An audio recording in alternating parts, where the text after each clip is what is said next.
Réfléchissons aussi à ce que veut dire cet équilibre entre à la fois la vigilance pour notre sécurité publique, fondamentale, chacun d'entre nous a droit à la sécurité, et la vigilance pour nos libertés publiques, car également chacun d'entre nous a droit à la liberté publique. Et les vœux, devant une assemblée comme les vôtres, et je suis fier de pouvoir parler devant vous comme ça, c'est le moment de se rappeler ce genre de choses. Et puis, nous avons eu aussi, comme événement exceptionnel, je ne vais pas le mettre au même niveau, mais qui est important pour l'avenir. On l'a un peu oublié dans toute cette actualité, c'est la COP21 qui a bien réussi.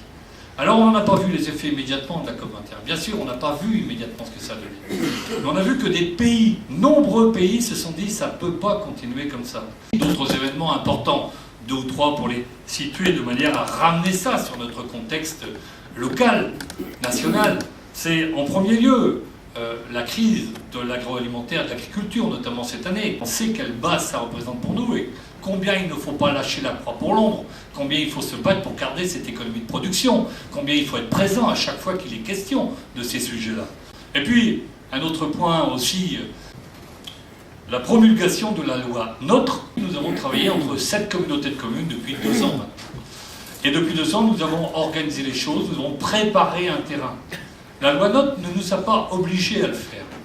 On l'a fait volontairement. On l'a fait en se disant, ce que je vous avais dit l'année dernière, notre territoire, il faut qu'il bouge. Parce que même si on est bien, dans la communauté, c'est pas suffisant. Aujourd'hui, il y a un schéma sur 5 communautés de communes, 5 qui travaillent ensemble pour l'avenir, pour notre économie, l'économie de production dont j'évoquais tout à l'heure, l'économie du tourisme, les voies de communication, bien évidemment, du rural, de l'urbain, de la mer, c'est-à-dire une diversité de paysages, une diversité d'habitats, une diversité de population qui nous enrichit mutuellement.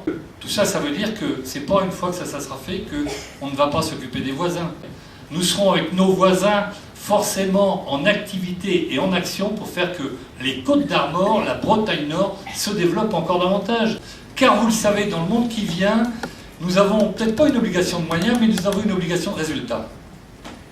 Dans les années qui vont venir, très rapidement, 2017-2018, vous avez déjà entendu parler de la réfaction des dotations, eh bien celles-ci vont continuer. À partir de ce moment-là, il faut se mettre en position et en perspective pour faire autrement. Alors moi je ne dis pas mieux avec moins, je dis autrement avec moins. Ce n'est pas que la réglementation ou les limites administratives qui font la dynamique d'un quartier, d'un bourg, d'une commune, même d'une ville. Merci donc à toutes les associations. Merci à leurs bénévoles, merci à leurs présidents, merci à leurs bureaux, parce que sans vous, notre ville, notre cadre de vie ne serait pas ce qu'il est, et je vous applaudis.